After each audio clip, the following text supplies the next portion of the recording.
during a crucial $13 million negotiation.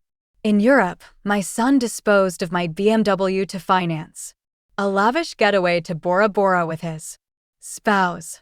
Upon my arrival back home, my daughter-in-law grinned triumphantly and remarked, "Now you'll need to request transportation from me." My reply consisted of merely 6 words. I acquired a private plane instead of a vehicle.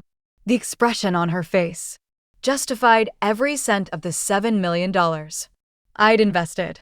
Allow me to explain from the beginning. I'm Isabel Reynolds, and at age 58, I've dedicated my existence to transforming Reynolds real estate from a modest neighborhood firm into a global leader.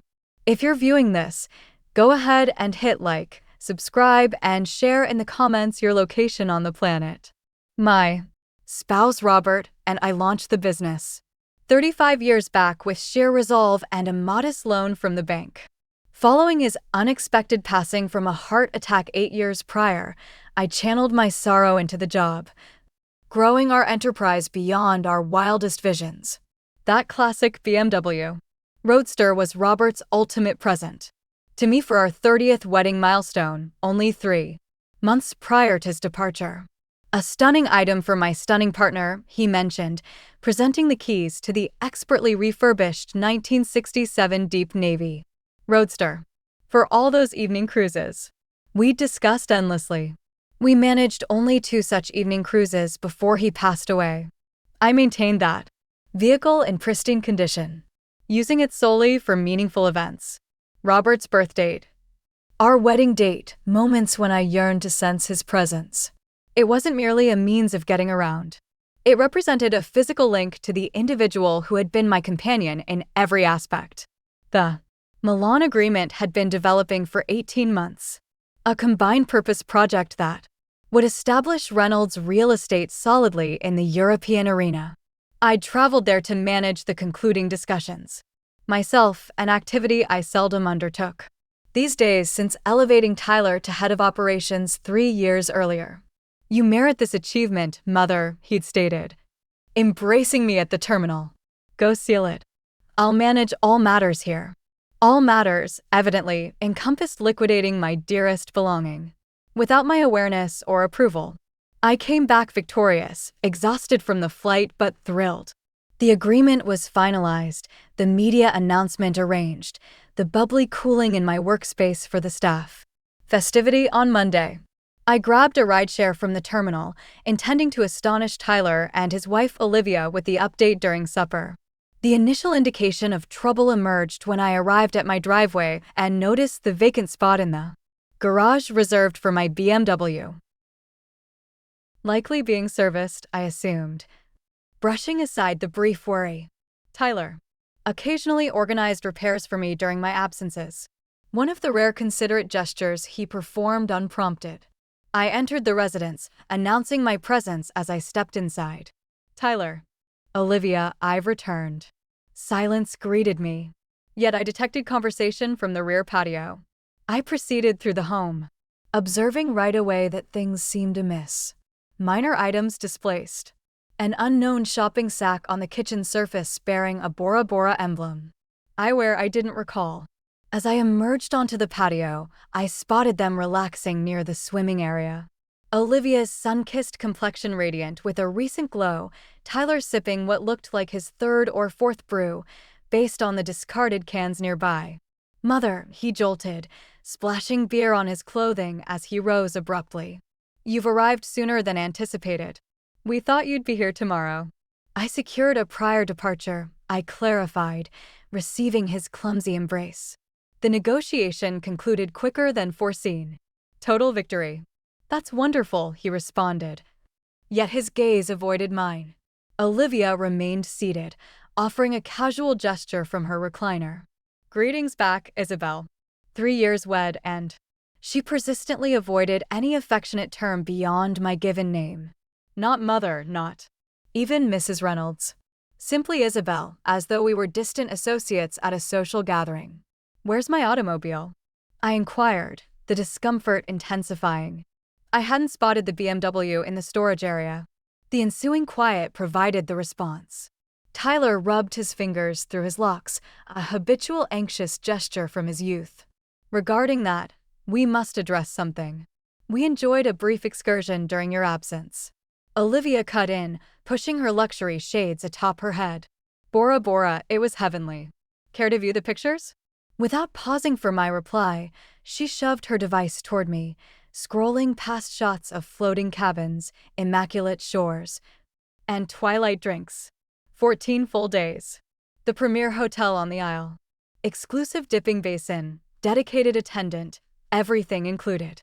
I returned the device, my tolerance waning. Charming. Now, Tyler, where is my automobile? He gulped visibly. The chance arose unexpectedly. Olivia has long desired a visit to Bora Bora and a sudden opening occurred at the St. Regis. Where is my automobile? I reiterated, my tone perilously soft. We disposed of it, Olivia stated nonchalantly, as though mentioning they'd requested delivery food. Tyler added, you scarcely operate it regardless. What a pity, storing a gem like that merely in storage. The environment appeared to shift under my feet.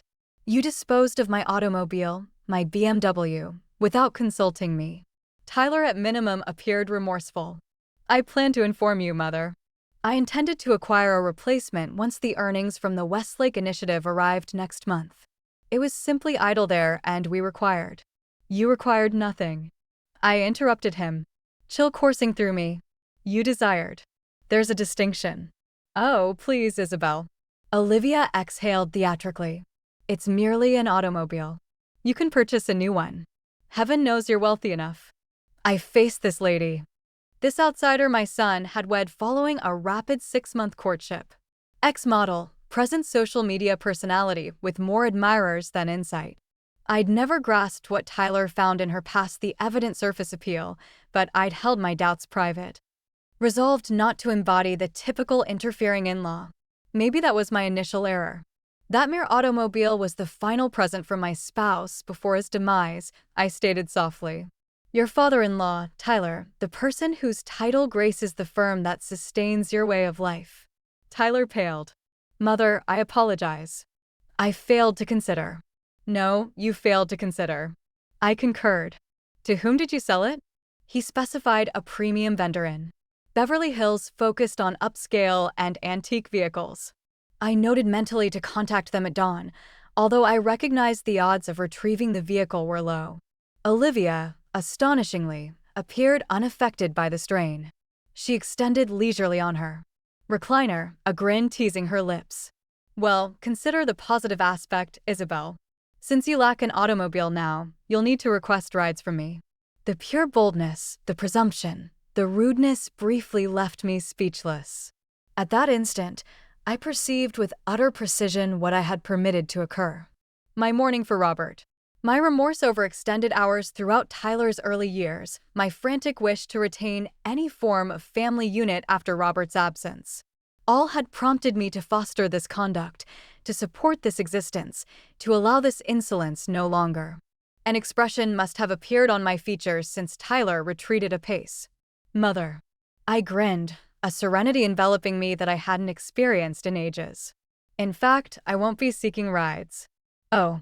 Olivia arched a flawlessly shaped brow. Intending to rely on rideshares henceforth? Or will you at last yield and employ a chauffeur as we've suggested? Neither option, I answered. Retrieving my handbag, I acquired a private plane instead of a vehicle. The ensuing hush was total. Even the songbirds appeared to cease their tunes. A what? Tyler stuttered. A private plane. A Gulfstream G280, specifically. The Milan negotiation demanded extensive overseas journeys, so I concluded it was appropriate. It's arriving next week. I headed indoors. I'll gather some items. I've chosen to reside at the Manhattan residence temporarily as I reevaluate specific setups. Olivia's arrogant demeanor had dissolved into stunned astonishment. Tyler appeared nauseous. Mother, hold on, he shouted after me. What do you imply by reevaluate setups? I halted at the entrance. It signifies, Tyler, that I'm reassessing numerous elements. Your role in the firm, your residence in my additional dwelling, and above all, my readiness to finance an existence that yields me only disdain in exchange. As I departed, I overheard Olivia's angry murmur, "A private plane?" She acquired a private plane and you traded her automobile for our holiday. For the initial occasion since Robert's passing, I sensed a sensation akin to liberation expanding inside me. A private plane instead of a vehicle. A tomorrow crafted for my wishes, not theirs. An existence reclaimed, one limit at a time, and I was merely commencing. The Manhattan residence seemed like an unfamiliar abode when I initially entered. I'd acquired it 5 years earlier as an asset investment and possible hub for our East Coast growth, but I'd lodged there only sporadically, typically for brief professional visits.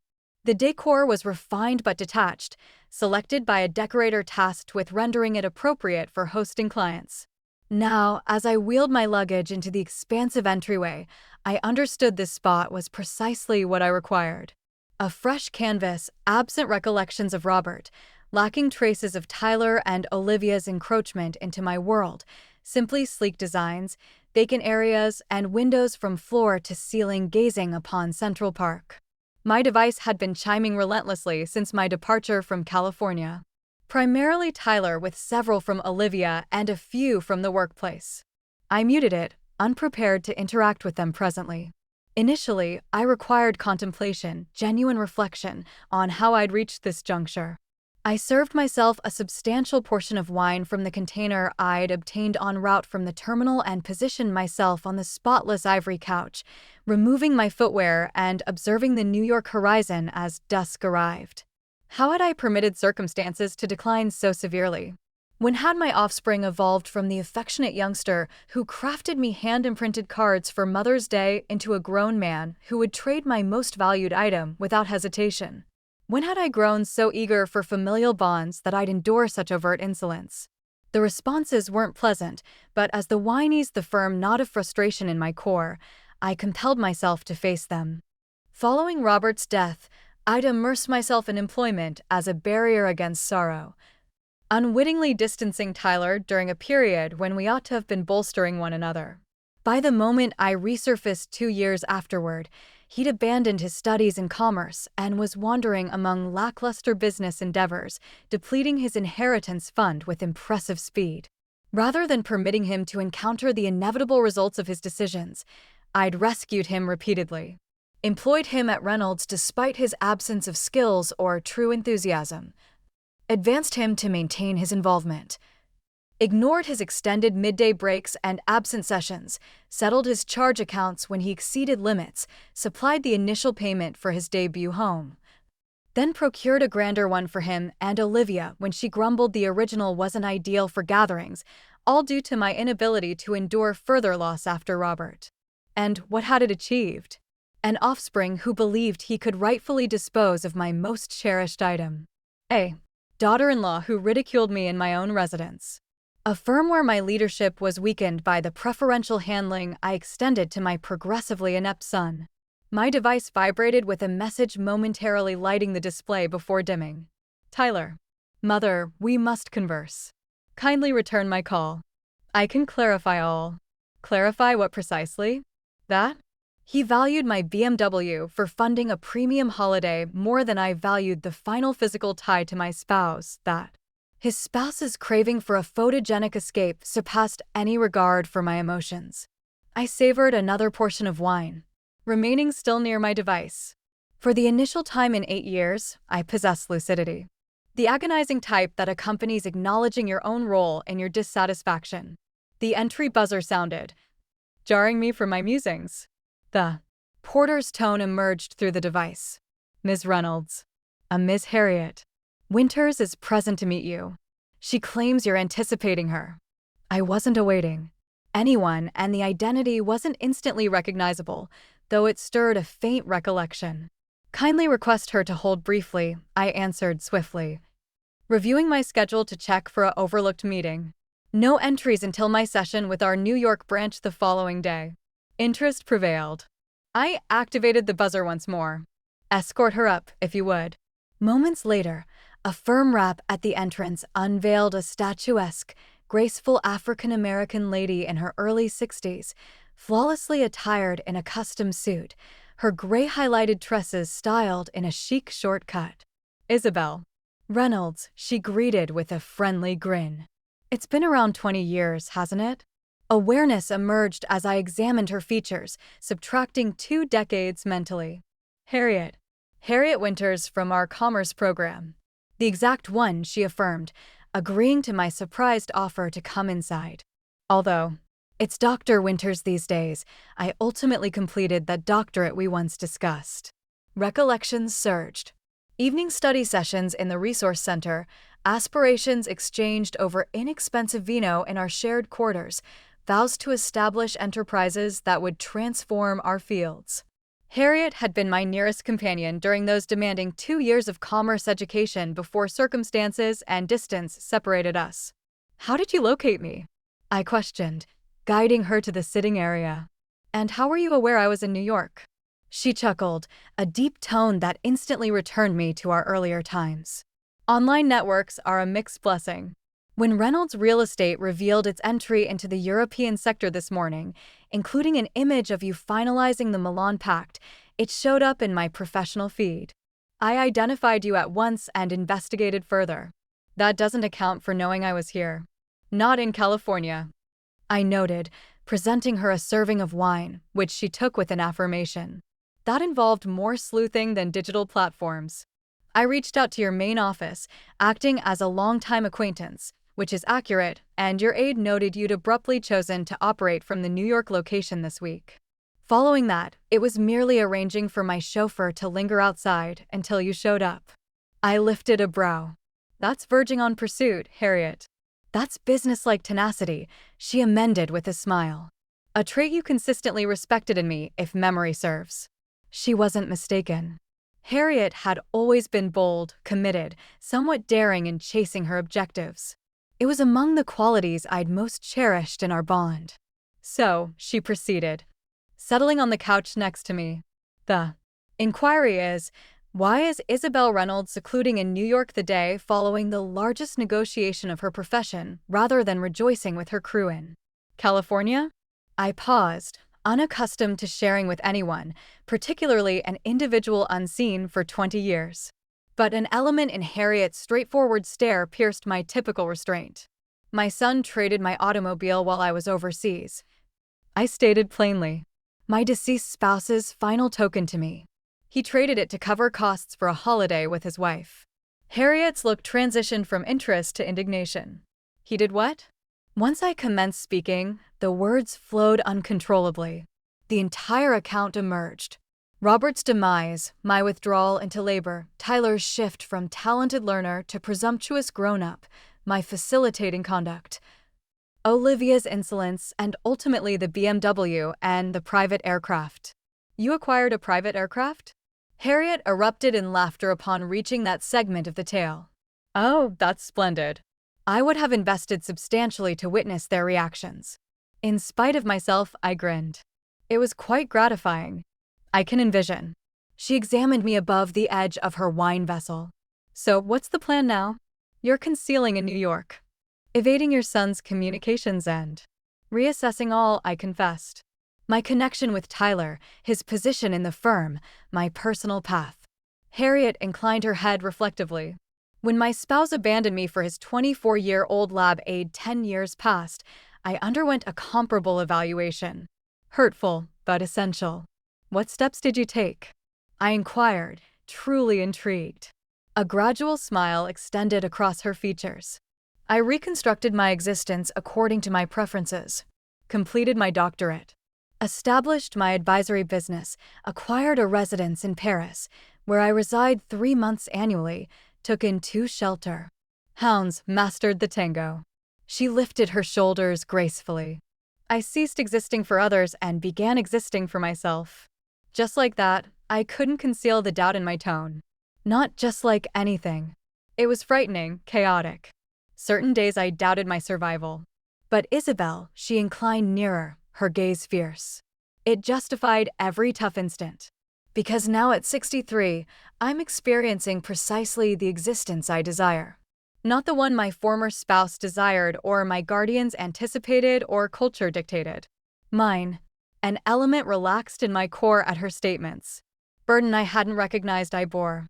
I don't even recognize what I desire any longer, I admitted. I've been so centered on the firm, on Tyler, on safeguarding what remains of my kin. Then that's your primary assignment, Harriet proclaimed, placing her vessel down with a firm sound. Determining what Isabel seeks, apart from Reynolds' real estate, apart from serving as Tyler's parent or Robert's surviving spouse. And how precisely do I accomplish that? She smiled, a playful look that promptly reduced years from her appearance. You commence by sharing a meal with a longtime companion, who's in the city for just 2 additional days. Then you contemplate visiting Paris next month when I head back there.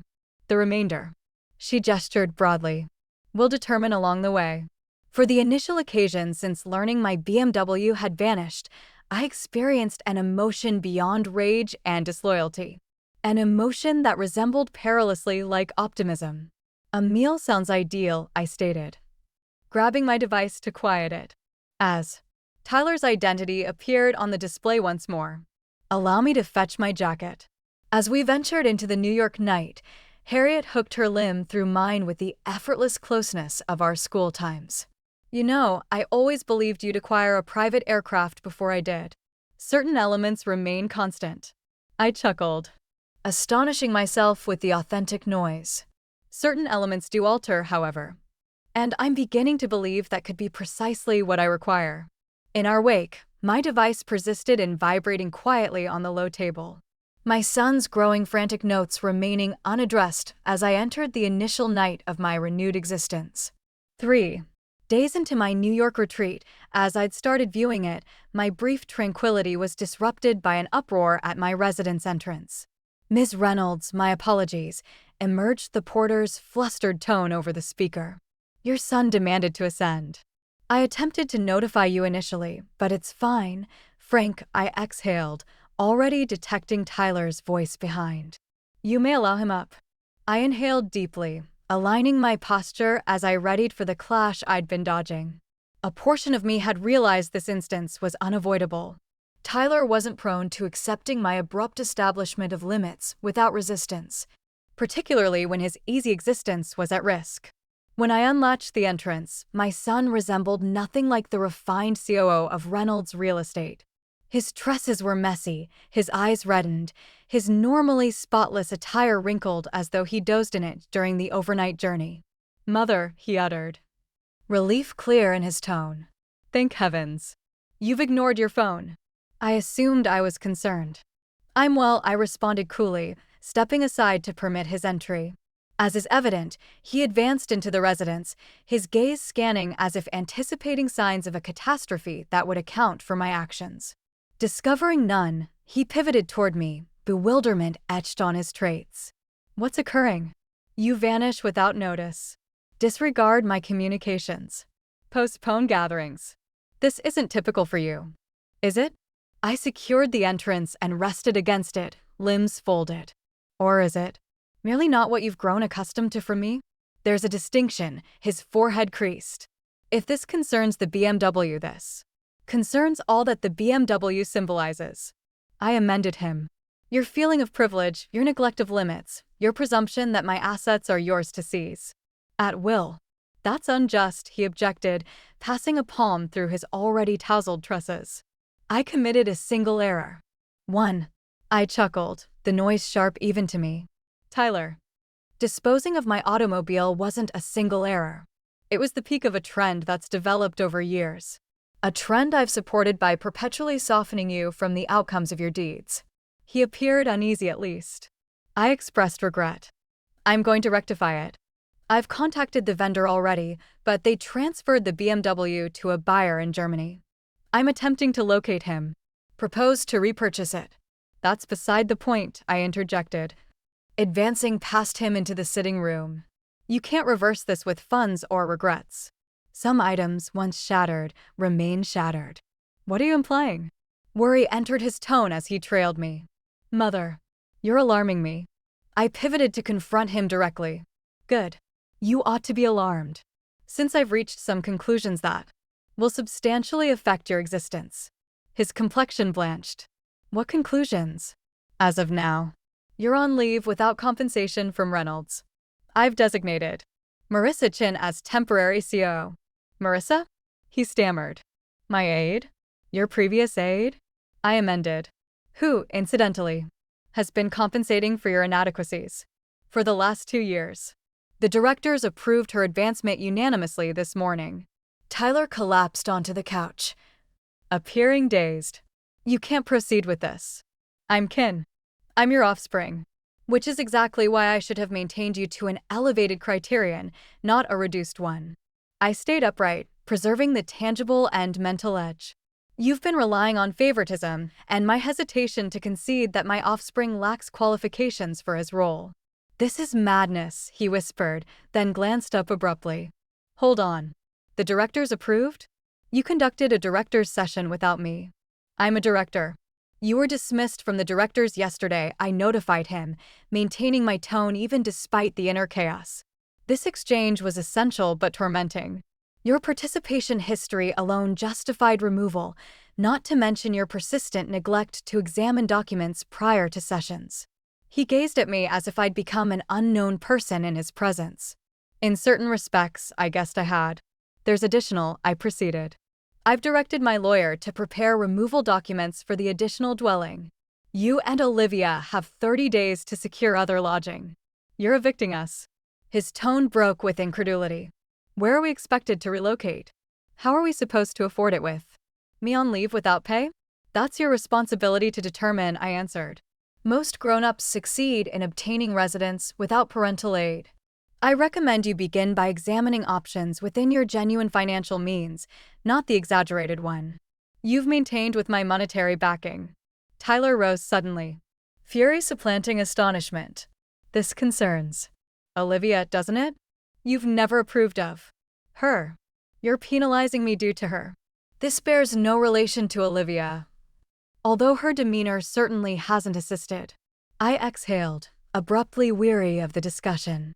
This concerns me, ultimately acknowledging that I've been damaging you by aiding you. True affection occasionally involves permitting individuals to confront the inherent results of their selections. True affection, he echoed disbelievingly. You label this affection? Ruining my profession, rendering me without shelter. Your profession was your duty to develop, not mine to supply, and you're scarcely without shelter. You're a 32-year-old individual with a prestigious education and a substantial inheritance fund. The reality that you're portraying these fundamental adult obligations as a form of harsh penalty merely validates my position. He traversed the space, restlessness apparent in each motion. This is short-term, correct? A sort of instruction you're attempting to impart. Once I've absorbed it, all returns to standard. The optimistic inflection in his tone almost shattered my determination, activating the parental urge to shield and soothe that had misguided me for numerous years. But Harriet's statements resonated in my thoughts. I ceased existing for others and began existing for myself. No, Tyler, this is the fresh standard. I will perpetually care for you, as my offspring. But our bond must progress into one among self-reliant grown-ups, not benefactor and reliant. And if I decline to embrace this, he contested, urgency tinting his voice. That's your decision. But it won't modify the fact of your job status or living circumstances. I advanced toward the entrance, indicating that our dialogue was ending. I propose you utilize your return journey to California to commence organizing your subsequent actions. You're not returning with me? No, I'm remaining in New York for the immediate future. The Milan agreement demands considerable focus, and I've overlooked our East Coast activities for too long. He remained fixed in place, appearing adrift in a manner that pulled at my emotions despite my firmness. Mother, please refrain from this. We can resolve it. I'll compensate you. This isn't about compensation to me, Tyler. It's about you constructing an existence that isn't reliant on my assets or endorsement. I unlatched the residence entrance. I care for you sufficiently to cease supporting conduct that ultimately injures us both. One day, I hope you'll comprehend that Olivia's expecting, he announced abruptly, urgency evident in his tone. We recently discovered. That's portion of why we embarked on the excursion to commemorate before informing all. You're becoming a grandparent. You can't sever us now. I stiffened, the announcement striking me like a tangible impact. A grandchild. The family growth I'd privately yearned for but never urged. Aware of Tyler and Olivia's hesitation to alter their existence with offspring.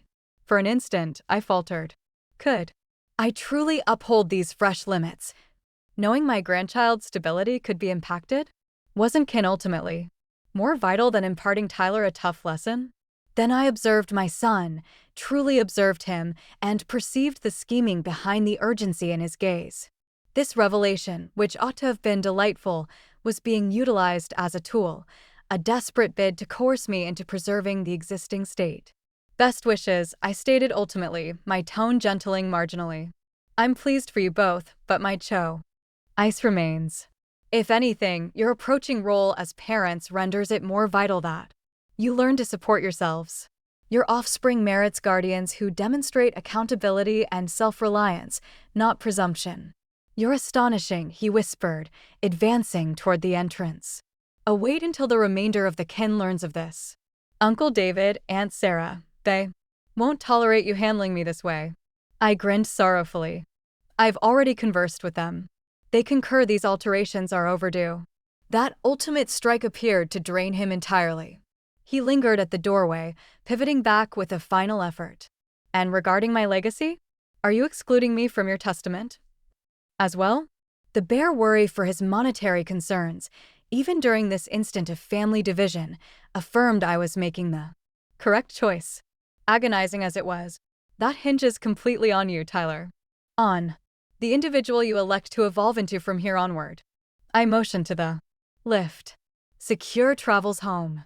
Following his departure, I rested against the secured entrance, tears at last escaping to flow down my cheeks. Establishing these limits was the proper action, the required action, but that didn't render it less tormenting.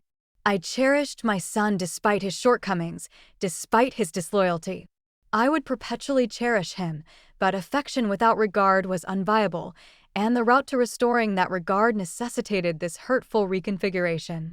My device vibrated with a note from Harriet, merely verifying. How did the encounter with Tyler proceed? Roughly as anticipated, I answered. He utilized the grandchild tactic. Her reply arrived swiftly. That's tough. Maintaining firmness. Yes. Most challenging action I've undertaken. Most valuable endeavors are. Evening meal tonight to commemorate your strength. I know a small spot in Soho that crafts a martini potent enough to bolster even the most unsteady determination. I grinned amid my tears, thankful for her comprehension. And backing. Ideal. I'll require it. Evidently, I'm becoming a grandparent. Best wishes. All the delight of infants with the fortunate option to return them when they weep. An additional superb motive to reclaim your existence. Grandparents ought to be enjoying too much for childcare responsibilities. Her viewpoint altered something within me, converting the announcement from a hindrance in my strategy to a cheerful supplement to my developing existence. A grandchild didn't necessitate forfeiting my recent autonomy. It could signify broadening my ability for affection while upholding sound limits. As I stepped from the entrance to ready for my meal with Harriet, I glimpsed my image in the corridor reflector.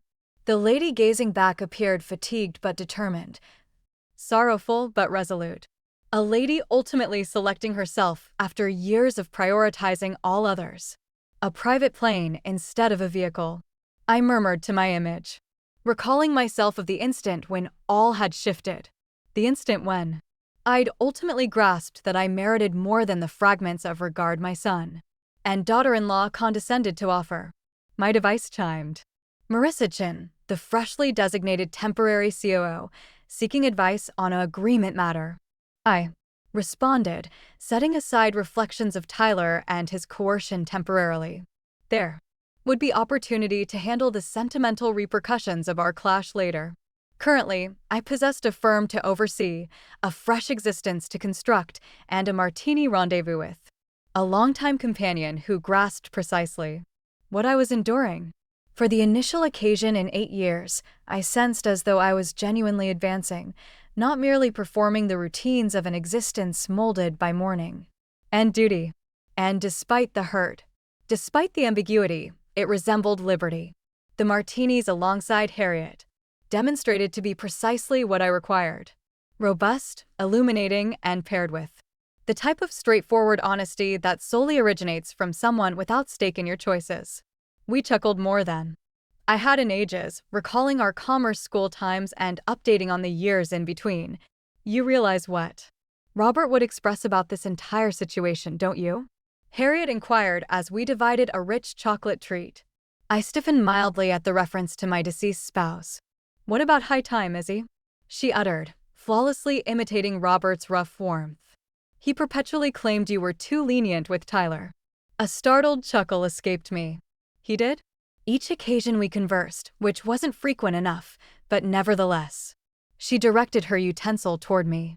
He fretted over it, Isabel, fretted that Tyler would never cultivate the resilience necessary to manage the firm you two established. I gazed at her, astonished. Robert never voiced anything similar to me. Naturally not. You were already uncertain about your nurturing due to the extensive time invested in developing the enterprise. He didn't wish to contribute to that. She lifted her shoulders.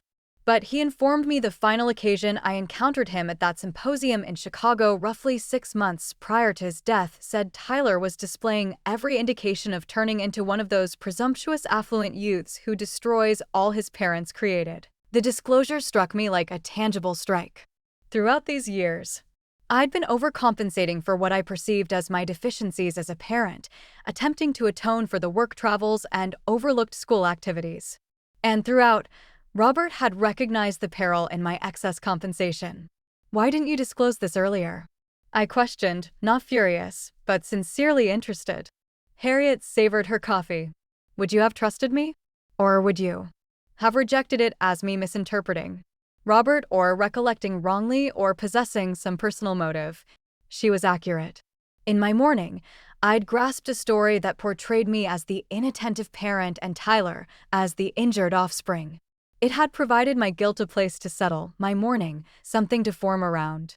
The reality that Robert had identified our son's personality defects early was too uneasy to embrace until now. I've been such an idiot, I whispered. No, Harriet amended resolutely. You've been mortal, mourning, affectionate, striving your utmost with the sentimental resources you possessed. But now you're perceiving distinctly, and that's what counts.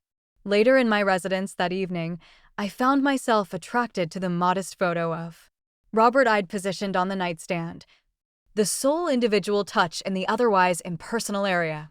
His grin radiated at me from the frame, eyes wrinkled at the edges in the manner I'd always adored. I'm regretful, I murmured to his picture. I should have been firmer earlier, but I'm correcting it now. I vow. My device signaled an incoming message. I nearly disregarded it, but the originator's identity drew my attention. Davis Clean, my legal advisor. The header read plainly critical. Tyler query. With a feeling of apprehension, I accessed the communication. Isabel Tyler reached out to me today seeking details about your inheritance planning, particularly concerning the inheritance, setups, and your present testament. He asserted you had requested him to confirm certain particulars given recent modifications. When I notified him that I could not address such issues without your clear permission, he grew quite disturbed. I believed you should know of this effort to bypass your confidentiality. Considering our discussion yesterday about possible revisions to your inheritance papers, this schedule appears dubious at minimum. Contact me tomorrow if you desire to discuss. Regards, Davis. A chill fury surged through me, displacing the wistful sentiment of instants prior. Not even a day after our clash, and Tyler was already endeavoring to ascertain how my passing could profit him economically. The deliberate quality of it, approaching my legal advisor under misleading claims, trying to evade standard procedures, disclosed a level of presumption and coercion I hadn't wished to recognize. I composed a brief response appreciating Davis for his caution and verifying I had sanctioned no such request. Then I dispatched a message to Marissa Chin. Kindly limit Tyler's entry to every company monetary system at once. Alter all codes. Cancel all authorizations. Protection Measure Alpha. Her answer arrived nearly immediately despite the advanced hour. Completed following your communication this afternoon. Foreseeing this action, I grinned darkly. There was a purpose I'd elevated Marissa. She possessed the foresight and decisiveness Tyler had perpetually lacked. Another message emerged. This from Olivia. We must converse. Tyler isn't managing this effectively.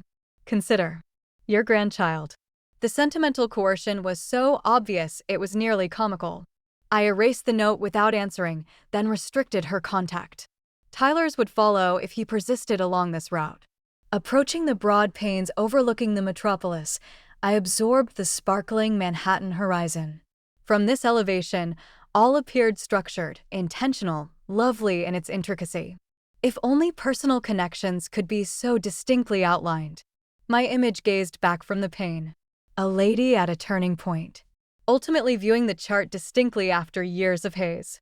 The ache of Tyler's disloyalty, both the initial disposal of my automobile and this recent effort to reach my testament, was still sharp. But beneath it flowed a stream of something stronger. Determination. I would not be coerced.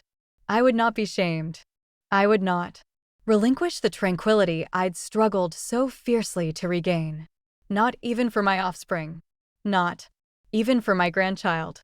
A message from Harriet interrupted my reflections. Morning meal tomorrow. I know a location that prepares the type of Bloody Mary that places all in view. Ideal, I answered. I have updates about Tyler you won't trust. Oh, I'll trust it arrived. Her prompt answer. I'm merely relieved you ultimately do, too. I turned from the pain, from my image, from the sparkling metropolis that appeared to provide infinite opportunities.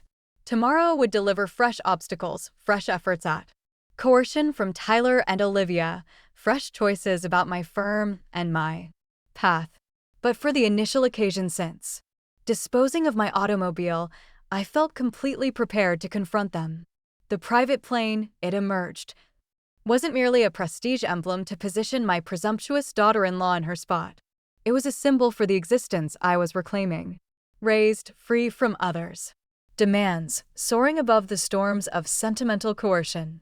A private plane instead of a vehicle, I murmured to myself as I readied for rest. 6 words that had altered all, and I was merely starting to ascend. Morning meal with Harriet the next dawn demonstrated. Even more enlightening than our evening meal. As I described Tyler's effort to obtain my testament details, her look shifted from anger to scheming. He's frantic, she noted, mixing her Bloody Mary, which implies he'll become clumsier before wiser. What do you mean? Consider it. He's recently forfeited his comfortable position, his complimentary lodging, and possibly his legacy. He's desperate, and desperate individuals commit errors. She savored a portion of her beverage, pondering what additional access has he possessed? Bank profiles, asset collections, real estate titles, a chill heaviness formed in my abdomen. All. After Robert passed, I included Tyler as an approver on most profiles. For crisis scenarios, the estates are safeguarded under the firm title, but not everyone, Harriet surmised astutely. The residence in Aspen is under my individual title, I confessed. Robert and I obtained it prior to forming the business framework for property safeguarding. Harriet retrieved her device and started typing swiftly. Contact your financial institution now and your asset supervisor immediately, Isabel. Something in her voice permitted no dispute. I moved from our seating, placing the calls with increasing fear. By my return, my limbs were trembling. He attempted to enter my asset profile this morning, I verified, dropping back into my seat. The supervisor marked it since the demand was for a 7-digit shift to an unknown profile. Harriet inclined her head darkly. And the Aspen estate? Nothing so far, but I've imposed a halt on any dealings connected to it. Good. She beckoned the server for the bill. Now, we must advance ahead of this. No more responsive steps. It's time to take initiative, not safeguard. What did you envision? A gradual, hazardous grin spread across her features. Recall Miranda. Jeff from Commerce School? The one who entered business protection after that controversy with her father's firm? Dimly, I stated, attempting to associate the identity with a visage from 2 decades past. Wasn't she the one who exposed the financial officer siphoning funds? Precisely. She currently operates one of the leading confidential inquiry agencies in the nation, focusing on corporate offenses and electronic analysis. Harriet completed her beverage with flair, and she owes me a service. 3 hours afterward, I positioned in a modern midtown workspace opposite Miranda Jeff, a remarkable lady in her late 50s with sharp emerald eyes and a straightforward attitude that promptly instilled assurance.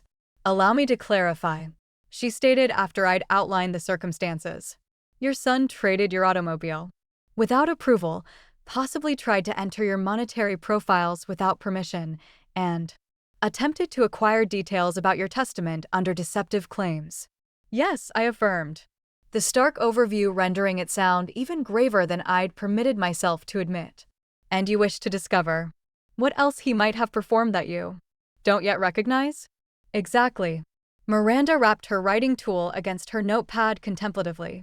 "This will necessitate a comprehensive electronic inquiry examination.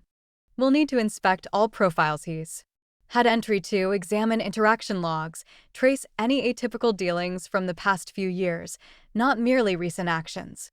"How long will that require?" I questioned, already fearing what could be revealed. "For an initial evaluation. Roughly a week for a full overview. Probably a month." She locked her gaze on me directly. "I must be transparent, Isabel. Once we commence investigating, we can unlearn what we uncover. Are you ready for what this could disclose?" "About your son?" The inquiry targeted the core of my reluctance. Was I prepared to learn the complete scope of Tyler's disloyalty? Could our bond endure whatever Miranda's examination exposed? But the option, staying deliberately unaware while he potentially weakened my firm, my finances, my actual heritage, was inconceivable. "I need to learn," I stated resolutely. "Whatever it is, then we'll start right away." She noted on her pad. "One additional matter, given the character of this examination, I highly suggest you evade any interaction with Tyler or Olivia until we possess our preliminary discoveries. Any alert, any suggestion that you're investigating their actions could provide them opportunity to conceal evidence." The notion of severing all communication with my son, even briefly, caused a twinge in my core. But Miranda's recommendation was logical. Comprehended, I consented unwillingly. After authorizing the required forms and granting Miranda's group entry to my profiles, I departed her workspace feeling concurrently eased and frightened. Whatever Tyler had committed beyond trading my automobile would soon be revealed to the severe scrutiny of experts. "How do you feel?" Harriet inquired as we strolled back toward my residence through the brisk fall breeze. "Like I'm disloyal to my own offspring," I confessed. And yet he disloyal me initially," she completed for me. "Multiple occasions, apparently. Does that validate my reaction?" Harriet halted her steps, pivoting to confront me squarely. "Isabel, heed me. This isn't about retaliation or penalty. This is about safeguarding yourself and all you've constructed. If Tyler has been abusing his entry to your profiles, that's not merely a kin issue. It's potentially illegal. You have an obligation to yourself, to your workers, to your heritage, to reveal the facts." Framed that way, my path seemed not validated, but essential. Still, a parent's core is an intricate entity. Even as I inclined in accord with Harriet's evaluation, portion of me wished Miranda's examination would disclose nothing beyond the infractions I already recognized. Back at my residence, I discovered myself agitated, incapable to focus on labor despite the accumulating messages from the workplace. My device vibrated with another note from Tyler, the 5th since our clash yesterday. "Mother, please contact me. This has escalated too far. Olivia's distressed. I'm distressed. Everyone's distressed. We need to discuss." I began to compose a reply, then recalled Miranda's caution about preserving separation until The examination produced outcomes. Instead, I placed the device aside and advanced to the pane, observing Central Park beneath. How had we arrived at this juncture? What sequence of decisions, mine and Tyler's, had guided us along this route of mutual suspicion and injured emotions? And more crucially, was there any route back from this edge? Or had the base of our bond been permanently harmed? My device chimed once more. Not Tyler this occasion, but Marissa Chin. Isabel, she commenced without introduction. We have an issue at the workplace. Tyler appeared this morning requiring entry to his messages and documents. When protection refused him access per your directives, he grew disruptive. I shut my eyes, visualizing the scenario. Define disruptive. He warned of contacting law enforcement, asserting unlawful dismissal. He informed the employees you were experiencing a psychological collapse induced by sorrow over the automobile. And when that failed, he tried to employ his former access card to reach the leadership level. Regardless, her tone stayed expert, but I could sense the underlying strain. Protection had to guide him from the structure just when I believed the circumstances couldn't worsen. I'm regretful, Marissa. You shouldn't have to manage this. It's portion of the role, she answered factually. But there's another matter you should be aware of. After Tyler departed, I had it perform a standard review of his device. Actions over the prior month. Routine. Process for exiting leaders.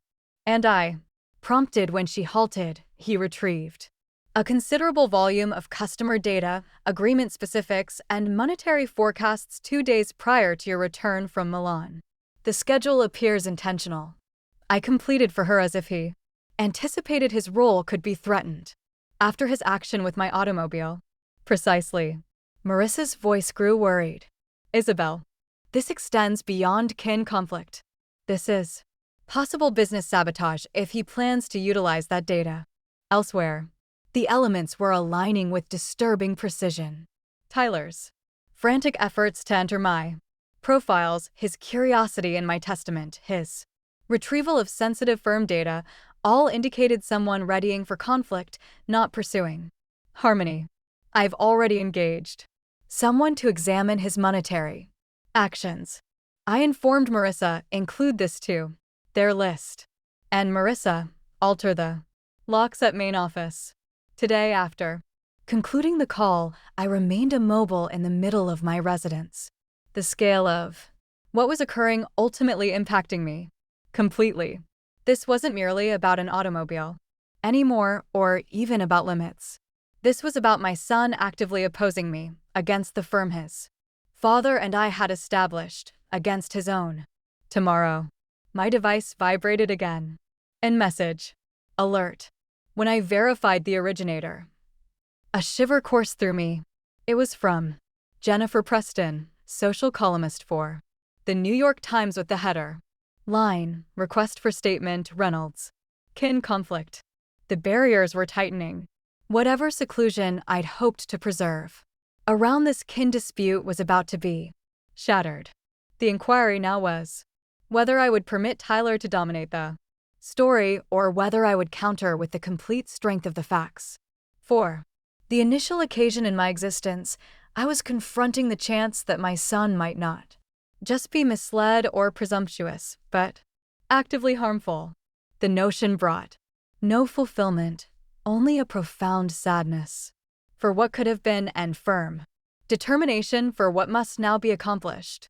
I accessed Jennifer Preston's message with shaking digits, the header alone propelling adrenaline through my body. Ms. Reynolds, I've obtained details about recent striking shifts at Reynolds' real estate, including your son Tyler's abrupt exit from his leadership role and claims of monetary impropriety within your kin. Given your firm's prominent status and the Milan growth, this account is of substantial public attention. Would you like to comment on 1. Tyler Reynolds' dismissal from the firm, 2.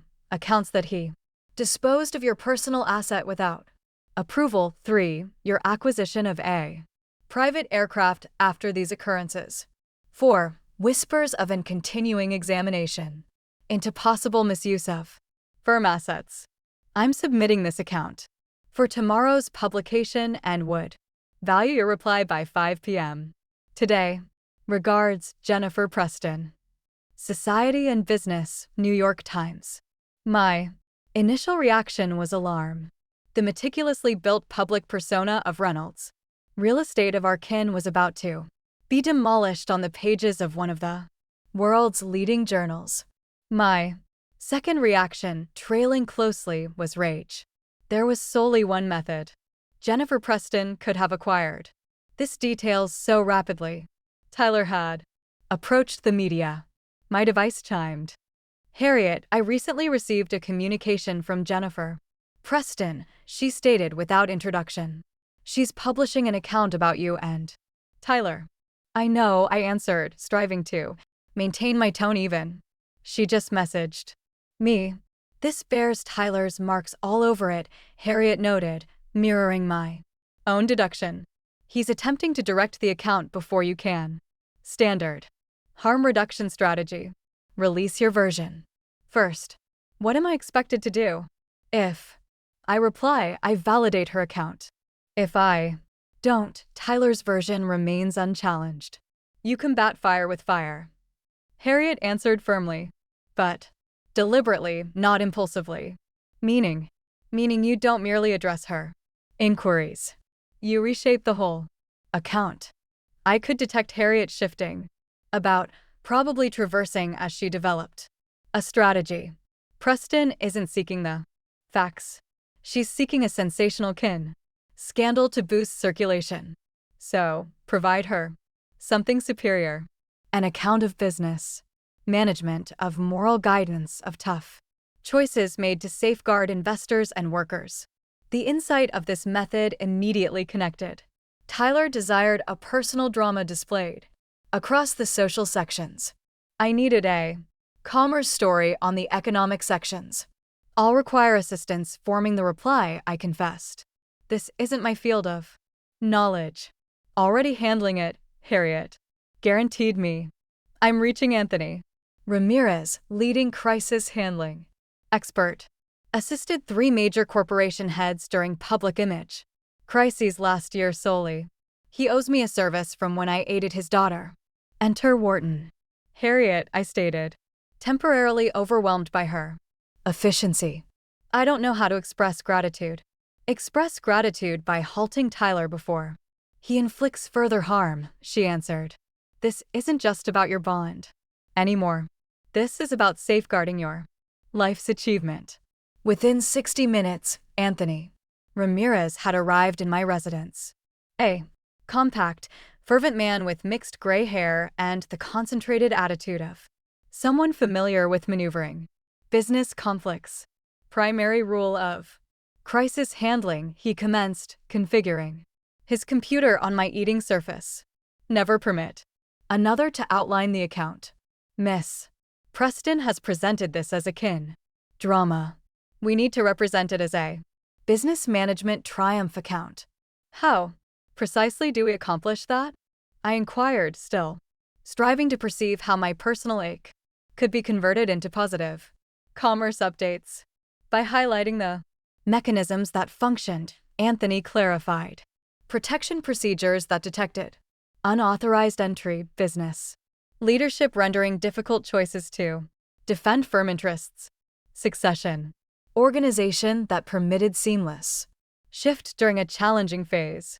He commenced composing a declaration, fingers darting across the keys with practiced speed. We won't refute what occurred, he proceeded as he labored.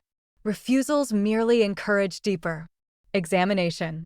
Instead, we'll recognize the fundamental facts while redirecting the emphasis. Yes, your son is no longer with the firm. Yes, there was an event involving personal asset. Yes, leadership alterations were implemented, but these become proof of Reynolds Real Estate's dedication to appropriate management and responsibility. Not a family scandal, I observed over his shoulder as the declaration formed. Professional, balanced perspective. It recognized personnel shifts in upper management, and the execution of standard protection procedures following these shifts, but offered no juicy details about my bond with Tyler. What about the private aircraft? I inquired. That seems difficult to portray as a business management concern. Anthony grinned for the first occasion. Actually, that's the simplest portion. The growth into European sectors required more efficient leadership travel options. The Milan Agreement was merely the start of Reynolds's global development plan. The aircraft purchase was a scheduled capital outlay to support this growth, not a spontaneous buy or prestige item. I blinked, startled by how effortlessly he had converted what had been, truthfully, a somewhat spontaneous choice prompted by Olivia's arrogance into a logical business plan. Is that moral? I questioned. It feels like distorting the facts. It's reframing, not distorting, he amended. The aircraft will be utilized for business journeys to aid your European growth, won't it? That portion is accurate. The schedule might have been influenced by personal factors, but the business rationale is solid. By late afternoon, we had formed a declaration that recognized the fundamental facts while positioning Reynolds Real Estate as a firm committed to appropriate management, even when tough personnel choices involved kin. Anthony also readied me for a possible subsequent interview, practicing with me on how to redirect intrusive personal inquiries back to business essentials. Recall, he warned us.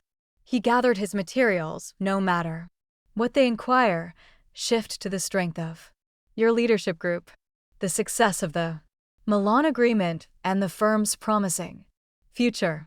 Personal details are restricted. I don't address kin matters should become your principal. After he departed, I dispatched the meticulously formed reply to Jennifer Preston, then reclined, emotionally exhausted, but slightly more assured. Whatever account appeared tomorrow would at minimum include my viewpoint, not just Tyler's story. How are you managing? Harriet inquired, serving us each a portion of wine from a container Anthony had considerately provided. Like I'm experiencing another person's existence, I confessed. 2 weeks prior, I was in Milan finalizing the largest negotiation of my profession. Eager to share the updates with my son, now I'm employing confidential examiners and crisis handling experts to shield myself from him. It's substantial, she recognized, but you're managing it with more poise than most would. My device vibrated with a message from Marissa. Security setup at main office refreshed. All locks altered. Completing review of Tyler's electronic actions. I displayed the note to Harriet.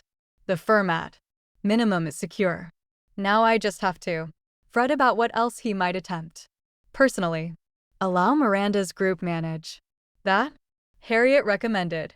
You need to concentrate on overseeing your firm and preserving your public persona. The rest will resolve itself. As if prompted, my device chimed. Miranda, Jeff, Isabel, she commenced. Without introduction, my group has discovered something you need to learn about. Immediately. Are you in a private location?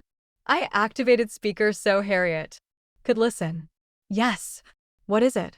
We've been examining your monetary records, focusing initially on profiles Tyler had direct entry to. There's a pattern of unusual shifts from your personal profiles to an international LLC over the past 18 months. Minor sums at first, increasing larger lately. The sum is just over $2 million. The space seemed to sway around me. 2 million? That's impossible. I would have detected. The removals were arranged to evade notice, Miranda clarified. Time to align with valid large shifts related to your business operations. When you're routinely transferring millions between profiles, a few $100,000 occasionally can merge into the background disturbance. An international LLC. Harriet echoed, her look dark. That sounds like readiness, Miranda completed. establishing monetary resources beyond simple access. The pattern sped up notably 3 months prior, around the period you would have started concluding the Milan Agreement. The ramifications were immense. Tyler hadn't just traded my automobile impulsively. He had been methodically draining money from my profiles for over a year, apparently readying for what? A complete separation? Some form of influence maneuver? Can we retrieve the funds? I inquired, my tone sounding remote to my own ears. We're laboring on following the complete sequence of shifts, Miranda answered. But international profiles are designed precisely to render retrieval challenging. I've notified our monetary offense expert who's joining the examination tomorrow. After concluding, I positioned in stunned quiet the scale of Tyler's disloyalty ultimately absorbing. This wasn't a son committing a careless error. This wasn't even a presumptuous grown-up exploiting parental kindness. This was deliberate theft on a grand scale. Isabel. Harriet's tone pierced my shock. What do you wish to do next? The inquiry was straightforward, but the response would outline all that ensued. Did I persist in handling this as a kin issue, however hurtful, or did I recognize what was growing increasingly evident, that my son had crossed a boundary from which there might be no retreat? What do I wish to do next? I echoed Harriet's inquiry, my tone empty. I wish to awaken and realize this was all a dream. I wish my son back, the one I believed I knew, not this unknown who has been pilfering from me for years. Harriet's look softened with empathy, but her statement stayed firm. That's not a choice, Isabel. The inquiry now is whether you're going to handle this as a kin matter to be managed confidentially or a legal matter to be managed by officials. The stark option lingered in the atmosphere between us. $2 million methodical theft executed over 18 months. This wasn't an spontaneous error. It was planned, intentional disloyalty. If it were anyone else, I stated gradually, any other leader who had pilfered from the firm, any other individual who had deceived me personally, what would I do? You'd pursue legal action, Harriet responded without pause. You've always been unyielding about moral infractions. It's why Reynolds has the reputation it does. She was correct. Early in our firm's history, Robert and I had uncovered a upper manager misappropriating funds. Despite the potential controversy, despite his emotional pleas about his canon status, we had notified him to officials. It had been tough but required, not just as fairness, but as a distinct message that honesty mattered at Reynolds Real Estate. But this is my offspring, I murmured, the words sticking in my throat. Yes, Harriet recognized, which means the risks are even greater. The decisions you make now will define not just your bond with Tyler, but your bond with yourself. Can you exist with overlooking this? With conveying the message that kin connections excuse illegal conduct?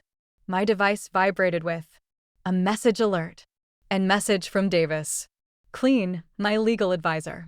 The header read simply, critical real estate forgery. Effort. With shaking digits, I accessed it. Isabel, the local registrar's office just reached me. Someone tried to submit transfer papers on your Aspen estate this afternoon using what seems to be a falsified authority document.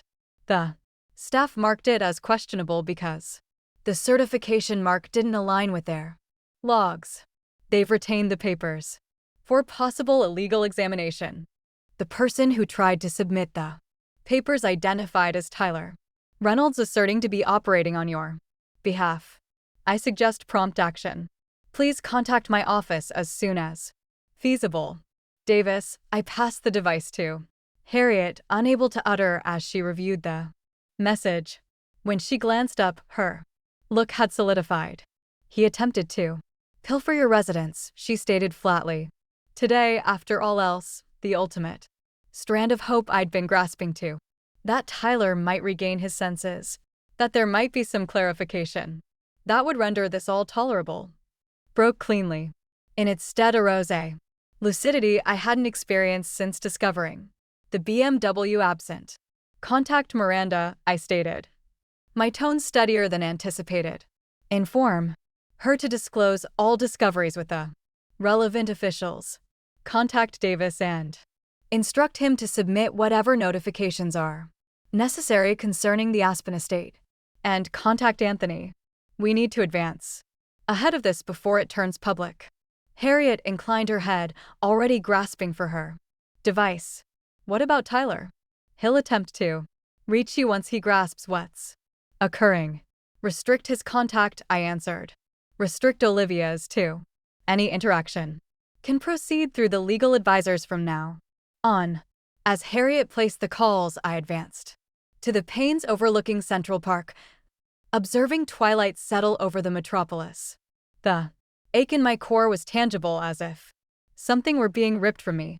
In a manner, it was the persona I'd maintained for 32 years as Tyler's parent, as his guardian and supporter, was being torn away, replaced by something harsher and colder.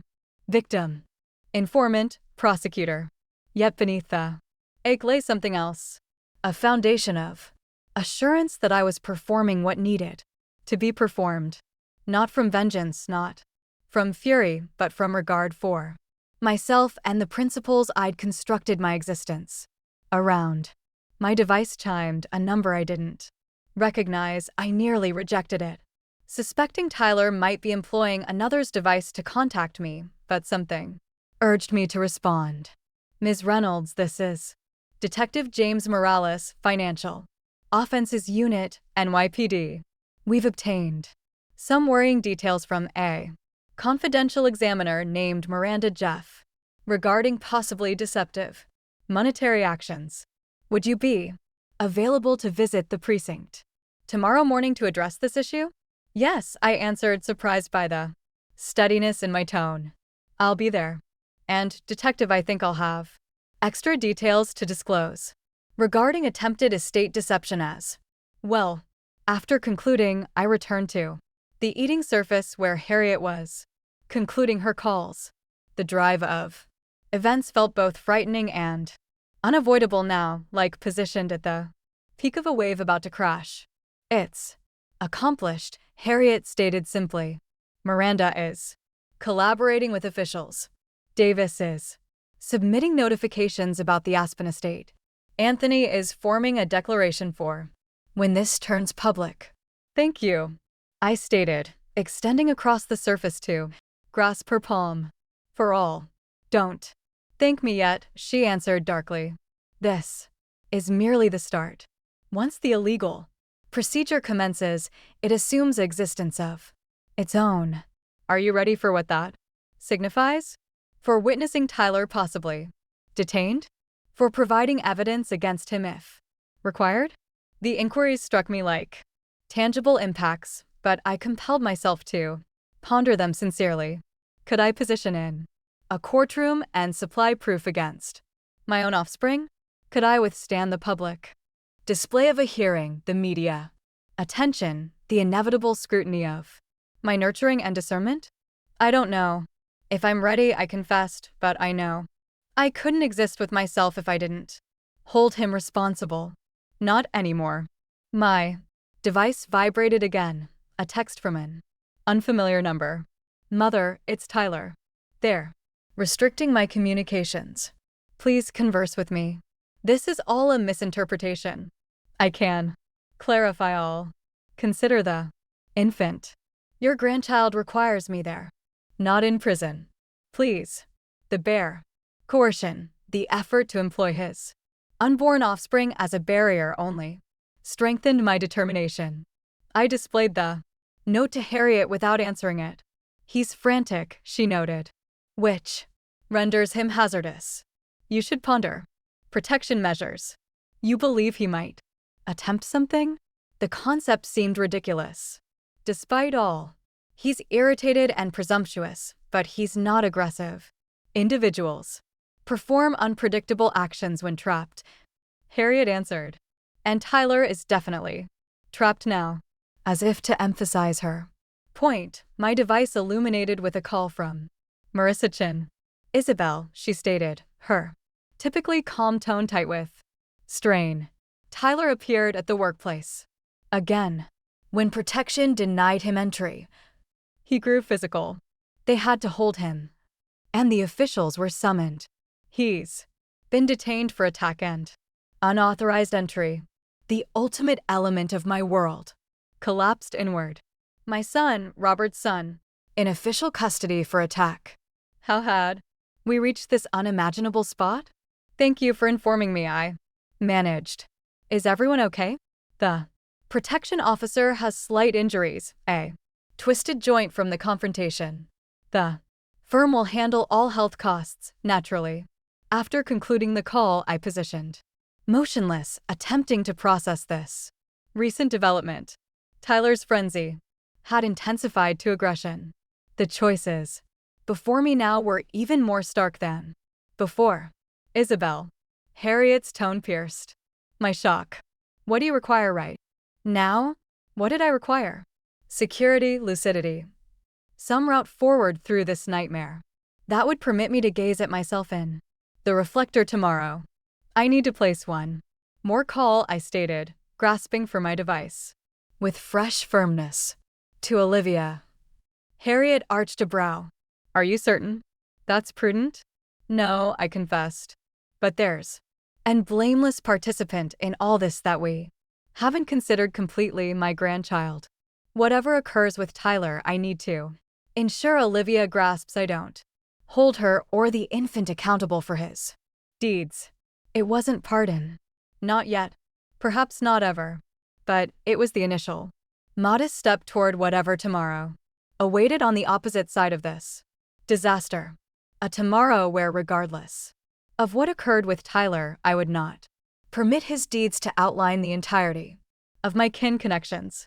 As I dialed Olivia's contact, I sensed the burden of decades of decisions, mine and Tyler's, weighing on me. But for the initial occasion since this trial started, I also sensed the faintest spark of something, like optimism, not for harmony or simple solution, but for the chance of reconstructing something sincere from the remains of what had been demolished. 6 words had initiated this path. I acquired a private plane instead of a vehicle. The next 6 would be even more significant. I select facts over convenient deceptions. Olivia responded. On the initial chime, her tone fatigued. Isabel, I didn't anticipate hearing from you. I'm certain you didn't, I answered, maintaining my tone neutral despite the feelings churning inside me. I grasped. Tyler has been detained. A sharp breath. How did you? Never mind. Yes, they're handling him. Now, I'm at the precinct. The ambient sounds confirmed her spot. Subdued notices, devices chiming. The general activity of an active station. Olivia, I'm contacting for one purpose only. Whatever transpires between Tyler and me, whatever legal results he faces for his deeds, I want you to know that I don't hold you or your infant responsible. My grandchild is blameless in all this. The quiet extended so long I thought she might have disconnected. Finally, her tone returned smaller somehow. You trust me that I'm truly expecting? The inquiry surprised me. Should I have cause not to? Another halt. Tyler instructed me to employ the pregnancy to coerce you. Said you'd retreat from pursuing charges if you thought your grandchild's father might go to prison. Her tone cracked mildly. But I really am expecting, Isabel. 12 weeks. I have the scan images to verify it. The deliberate coercion was so typical of the Tyler I was uncovering. Not the son I thought. I knew that it scarcely astonished me anymore. But the reality that Olivia was admitting it did. Why are you disclosing this to me? I inquired cautiously. Because I'm frightened, she confessed. All pretense of elegance removed.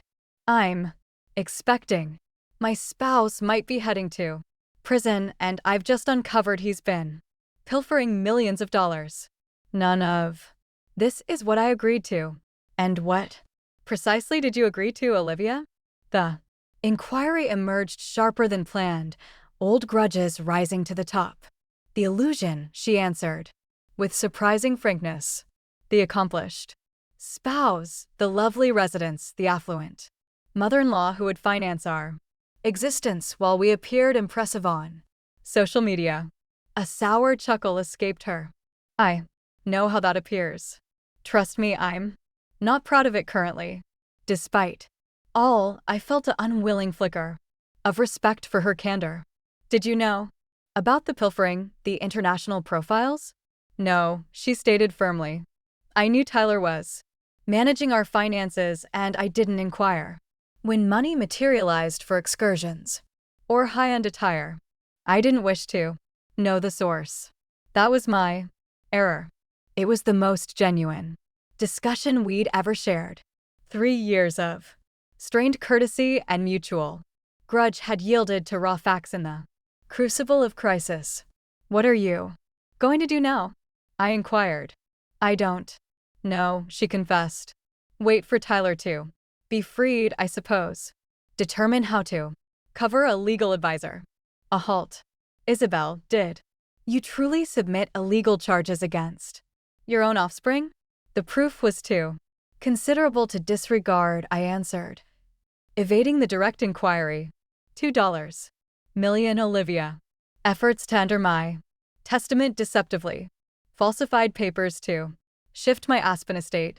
This extends far beyond trading my automobile. I had no notion it was that severe, she stated, her tone empty. He informed me you were exaggerating about the BMW that you'd recover. I might have, I recognized, if that had been the conclusion, but it wasn't, and now we all must confront the results. As our discussion concluded, I found myself extending something I hadn't intended. A support of sorts. Olivia, whatever transpires with Tyler, my extension stands. I won't hold you or the infant accountable for his deeds. If you require assistance for healthcare or anything connected to my grandchild's welfare, you can reach me. Why would you do that? She inquired, genuine bewilderment in her tone.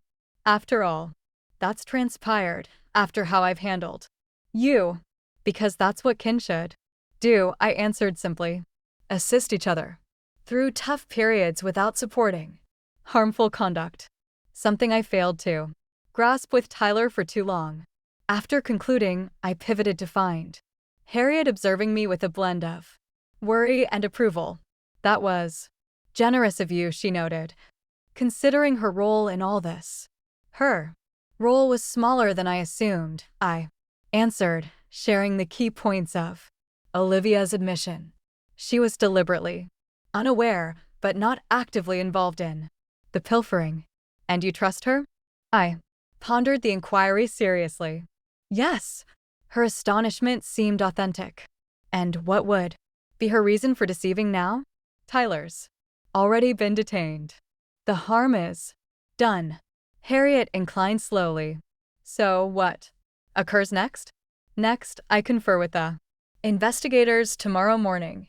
I supply whatever proof they require, and I ready for the public repercussions when this inevitably turns into news. And Tyler, the inquiry struck me like a tangible blow. My offspring, my sole child, now unknown, facing illegal charges for pilfering from me. That hinges on him, I stated. Ultimately, on whether he embraces accountability or persists denying and coercing, on whether he's prepared to atone or demands on battling. And if he does battle, Harriet urged gently, if he asserts you're harassing him, converts your grandchild into a public compassion tool, renders this unpleasant, then I'll maintain my position, I answered, surprised by the steadiness in my tone. I won't support him anymore, Harriet, not even to evade ache or public humiliation. She extended across the surface, grasping my palm. I trust you. And for what its value, I think Robert would be approving. The reference to my late spouse brought unexpected tears to my eyes. He perceived this approaching, didn't he? The presumption, the absence of integrity. While I was occupied feeling remorseful about laboring too much, he was concerned about the man Tyler was turning into. He saw caution signs, Harriet verified. But, Isabel, neither of you could have forecasted this degree of disloyalty. Don't torment yourself thinking you could have averted it. My device vibrated within. Message alert. Anthony Ramirez. Dispatching the draft declaration he'd formed for when news of Tyler's detention became public. The header read, Reynolds head maintains business. Honesty despite personal expense. The story transformation was skillful, positioning me as a guide of principle, unprepared to apply different criteria to kin than to anyone else in the organization. It mentioned the tough choice to collaborate with officials and stressed Reynolds' real estate's unwavering dedication to moral business practices at all levels. Not a word about the personal destruction I was enduring. Nothing about the restless nights ahead, the questioning of every nurturing choice I'd ever made, the mourning for the bond that might never be mended, just clean business language that converted my personal tragedy into a business ethics example. It's good, I recognized, forwarding the declaration to Marissa with directives to issue it if news of Tyler's detention emerged overnight. Expert, suitable. But, Harriet prompted, detecting the hesitation in my tone. But it feels like I'm erasing the human aspect, the fact that this is my offspring, not just some leader who violated firm policy. You're not erasing it, Harriet countered. You're separating it. The public doesn't need or merit access to your personal ache. That belongs to you. Alone. As evening deepened into night, we formed plans for the days ahead. Harriet would join me to the precinct. Tomorrow, Anthony would manage media questions. Miranda would continue her monetary examination. Now, in collaboration with law enforcement, and I would somehow discover the strength to confront whatever came next. You should attempt to obtain some rest, Harriet recommended as she ready to depart. Tomorrow will be demanding. I inclined, though I doubted rest would come easily. Thank you, Harriet. I don't know how I would have navigated this without you. She hugged me firmly. That's what chosen kin is. For Isabel, the individuals who elect to stand by you when blood connections get complicated. After she departed, I advanced to the pain, gazing out at the metropolis. Lights twinkling in the darkness. Somewhere out there, my son was in a precinct holding area, confronting the results of choices I still couldn't fully grasp. My daughter-in-law was alone and expecting her social media perfect existence suddenly demolished. And I was here suspended between mourning and determination, between my identity as a parent and my integrity as an individual. I acquired a private plane instead of a vehicle, I murmured to my image in the glass. 6 words that had ultimately compelled me to perceive the facts about my son, about myself, about the deceptive tranquility I'd maintained through years of supporting. Whatever came next would be hurtful, but it would also be sincere. And after decades of convenient deceptions, that sincerity, however tough, felt like the initial step toward recovery. The morning emerged chilly and bright, a sharp October day that contradicted the emotional tempest I was enduring. I attired carefully for my session with the investigators, selecting a conservative deep blue ensemble that projected composure I didn't possess. My digits trembled mildly as I secured pearl studs. Robert's gift. On our 25th wedding date. He should be here, I murmured to the vacant space, a rare instant of weakness in the solitude of my residence. He would know what to do. But Robert wasn't here. He hadn't been here for 8 years. And in his absence, I had permitted our son to become someone neither of us would have identified. Harriet arrived exactly at 8, bringing brew and a silent strength that steadied me. We traveled in quiet to the precinct, the seriousness of what lay ahead lingering between us. Detective Morales greeted us in a modest meeting space, a surprisingly youthful man with perceptive eyes and a systematic manner. He was joined by a female official who presented herself as Detective Chin specializing in monetary offenses. Mrs. Reynolds, Morales commenced. I wish to appreciate you for arriving. I grasp how tough this circumstances must be. I inclined, unable to trust my tone for an instant. We've obtained the initial report from Miss Jeff's group, Detective Chin proceeded, opening a substantial file, combined with the details about the attempted estate shift in Aspen and yesterday's event at your firm main office.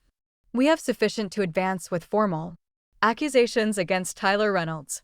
What precisely are those accusations? I inquired, compelling myself to confront the reality directly. Grand theft, deception, falsification, attack, and illegal entry. Morales enumerated impassively. Given the amounts involved, these are grave felonies. I comprehend, I stated, my tone steadier than I anticipated. What occurs next? Tyler has been processed this morning. Release bond is set at $1 million. Given the escape risk, specifically the international profiles we've detected, the magistrate set a high limit, $1 million and some. That would have been unattainable for most individuals, but that I could easily supply. The unspoken inquiry lingered in the air. Would I? Has he provided bond? I inquired. Instead, not yet, Chin answered. He solicited a state defender, which indicates he doesn't have prompt access to funds, or he was coercing. Again attempting to appear impoverished to evoke compassion. I pushed the skeptical thought away, disturbed by how quickly I'd come to anticipate the worst for my own offspring. The session extended for nearly 2 hours as I supplied detailed accounts about the unauthorized shifts, the pilfered BMW, the attempted estate deception, and the years of monetary backing I'd extended that contextualized Tyler's deeds. Harriet remained beside me, her steady presence a support as I recounted hurtful details of my son's disloyalty to unknowns. As we were wrapping up, Detective Morales slid a folder across the surface. There's something else you should be aware of, Mrs. Reynolds. During the routine examination of your son's belongings upon detention, officers discovered these papers. With shaking digits, I opened the folder. Inside were duplicates of what appeared to be health logs.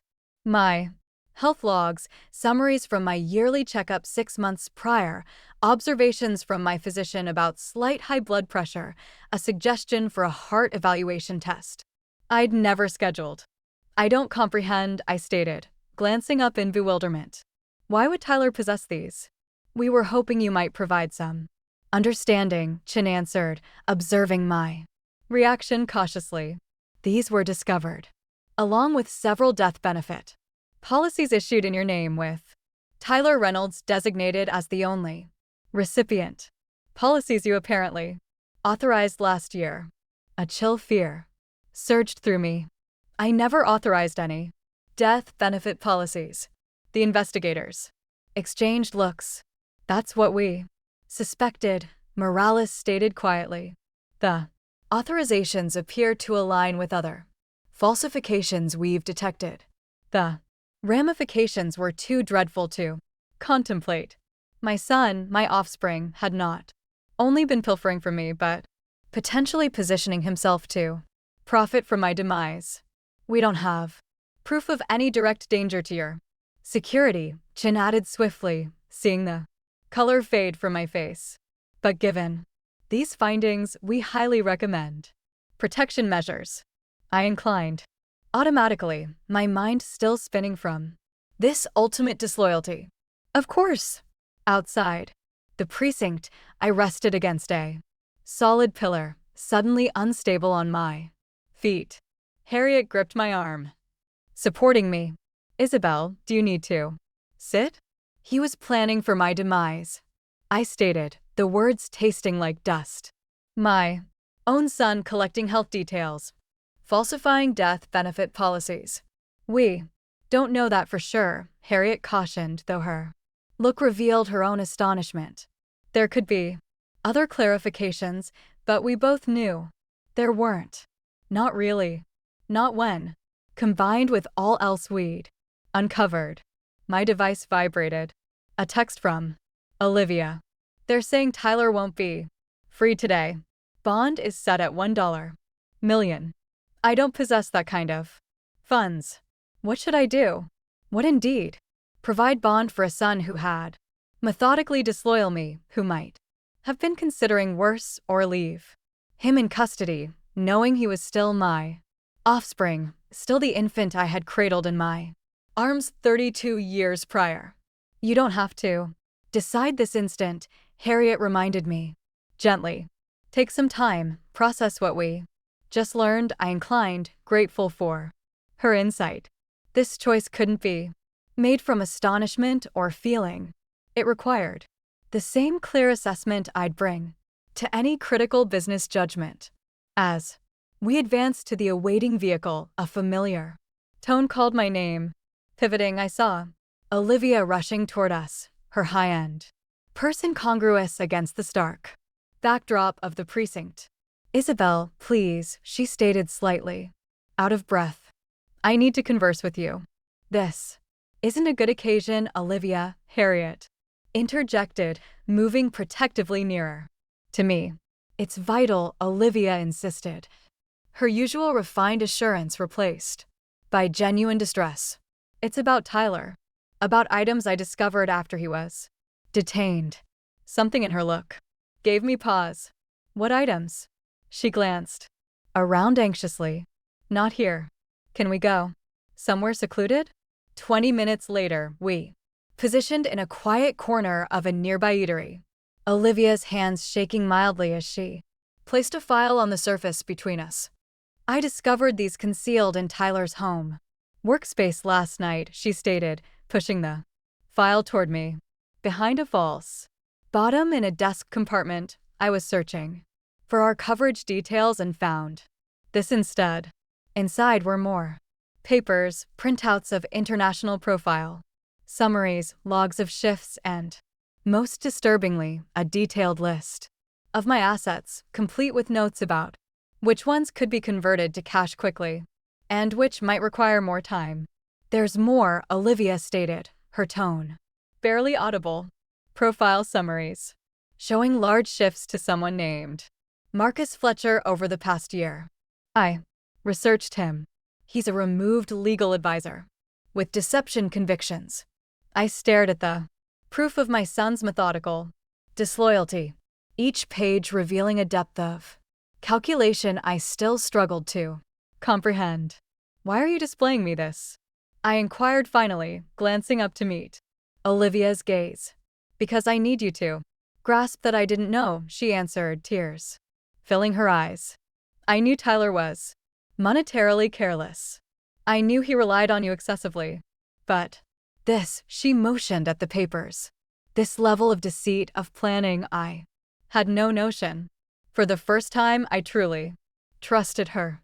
The astonishment and disloyalty in her look mirrored what I'd felt. Discovering the BMW was gone. That initial instant when the foundation of trust crumbles, revealing something rotten beneath. What will you do now? I inquired. She placed a protective palm on her still flat abdomen. I don't know. I can't remain with someone who would do this, but I can't pretend the infant doesn't alter things either. She hesitated. Isabel, I've been offered a modeling assignment in London. 3 months of work starting next week. I was going to decline it, but now you're considering accepting it. I completed for her. Getting away while you sort things out. She inclined, relief evident that I Grasped. Would that make me awful? Leaving while he's facing accusations? No, I stated, surprising myself with the certainty in my tone. It would make you intelligent, protective of yourself, something I wish I'd been sooner with Tyler. Our gazes met in an instant of unexpected bond. Two women disloyal by the same man, trying to navigate the aftermath with whatever dignity we could salvage. What about the bond? She inquired tentatively. Are you going to provide it? The inquiry I'd been dodging crystallized before me. Was I willing to assist Tyler avoid the prompt results of his deeds? Could I justify that knowing what I now knew? No, I stated finally. I'm not providing bond. Tyler needs to grasp that some connections once destroyed can't be easily restored. Olivia inclined, something like respect flickering in her eyes. I grasp. And Isabel, thank you for not despising me for my part in all this, for thinking of the infant despite all, as she collected her belongings. To depart, I made in spontaneous choice the offer I extended yesterday about assisting you and the infant regardless of what transpires with Tyler. It still stands, including aid with traveling to London if that's what you decide. Why would you do that? She inquired, echoing her inquiry from our device discussion. Because advancing forward requires breaking harmful patterns, I answered. And because my grandchild deserves a new beginning unburdened by their father's errors.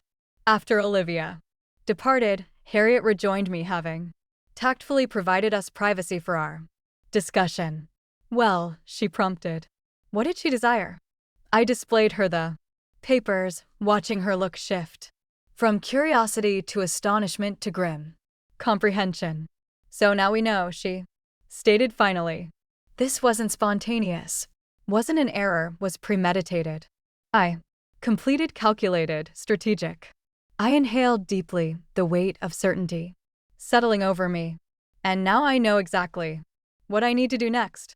That evening, alone in my Manhattan residence, I confronted the hardest choice of my life. The proof was overwhelming, the disloyalty complete. My son, the infant I had nursed, the child I had nurtured, the man I had supported, had methodically pilfered from me while potentially preparing for worse. The papers Olivia had uncovered left no room for doubt or justification. I advanced to my workspace and opened my computer, pulling up the document I'd been avoiding all day. The formal declaration prepared by Davis Clean, outlining my decision regarding Tyler's illegal case. It required only my authorization to become official, my consent to fully collaborate with prosecutors to provide evidence if necessary to stand against my own son in the interest of fairness. My palm hovered over the keys, memories flooding through me uninvited. Tyler at 5 proudly displaying me a sketch of our kin. Tyler at 12 dozing against my shoulder on a rare night when I'd arrived home in time for bedtime tales. Tyler at 18, attractive in his completion attire, the future still luminous with promise. Where had that boy vanished? At what point had he transformed into this stranger who could meticulously scheme against his own parent? And how had I been so oblivious to it? My device chimed. Marissa Chinwithin. Update from the workplace. The Milan growth team needed decisions on personnel. The directors wanted a declaration about leadership shift plans. Life and business persisted regardless of my personal crisis. I'll dispatch my suggestions tonight, I promised. Grateful for the diversion of work for problems that had clear resolutions, unlike the moral dilemma of my kin situation. After concluding, I returned to the document awaiting my digital authorization. The cursor blinked steadily, patient and indifferent to my turmoil. With a deep inhalation, I authorized my name, formalizing my stance. I would not shield Tyler from the results of his deeds, no matter how hurtful the process. The instant I dispatched the document, a strange serenity settled over me. Not peace. I was far from peace, but lucidity. The path forward was difficult, but necessary. I would confront whatever came next with the same resilience that had carried me through Robert's demise, through establishing my firm, through all the challenges that had shaped my existence. My device chimed again, a number I didn't recognize. I nearly let it go to voicemail, exhausted by the days. Emotional demands, but something compelled me to respond. Mrs. Reynolds, this is Dr. Samuel Matthews from Bellevue Medical Center. Your son, Tyler Reynolds, was admitted about 60 minutes ago. My heart seemed to halt. What occurred? Is he okay? He tried. Self-injury while in custody, the doctor clarified, his tone carefully neutral. The wounds are not fatal, but he's been placed on mental health detention for assessment.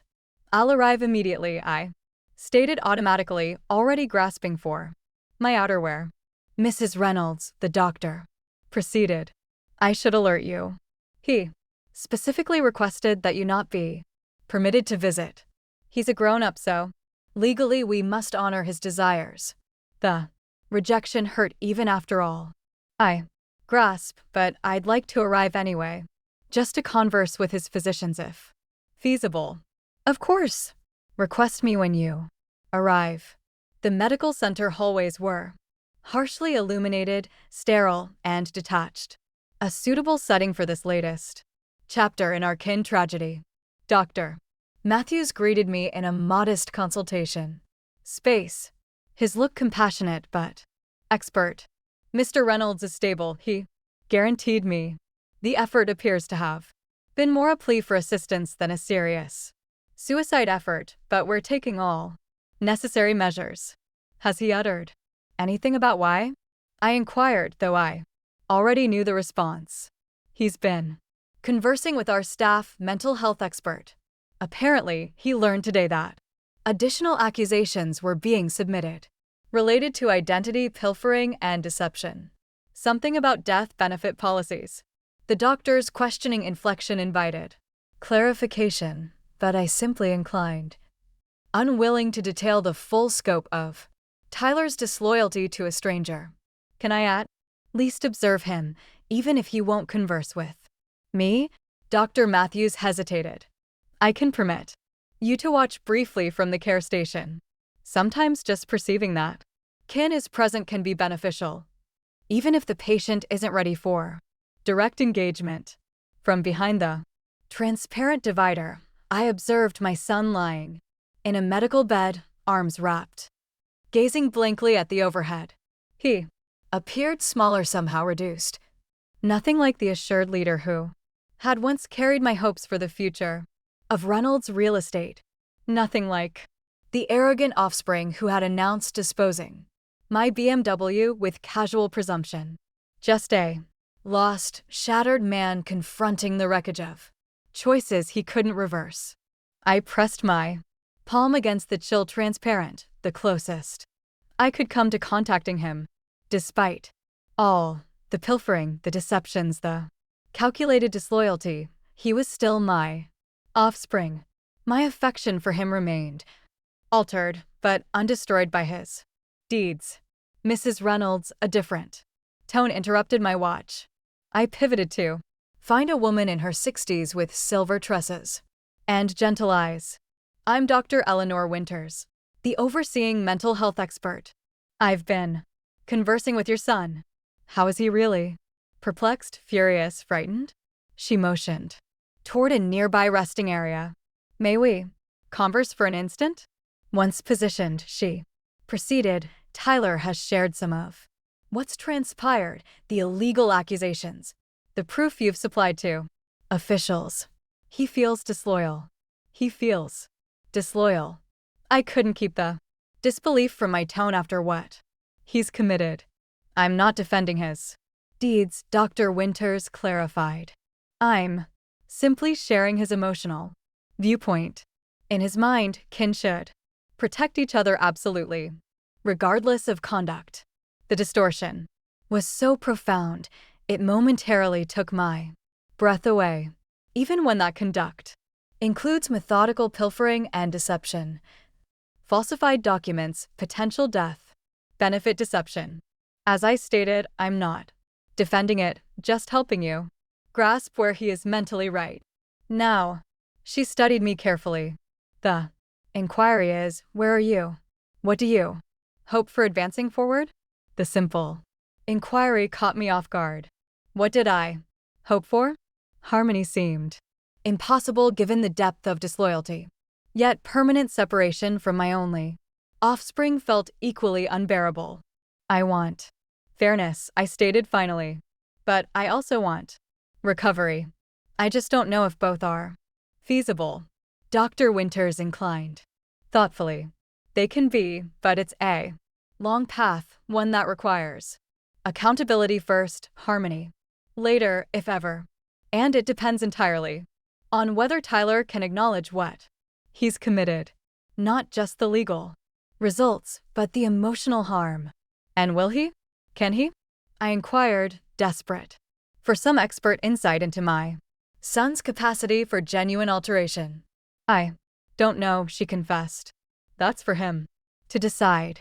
But I can tell you this. Supporting him further, shielding him from results, would only obstruct whatever potential for development exists.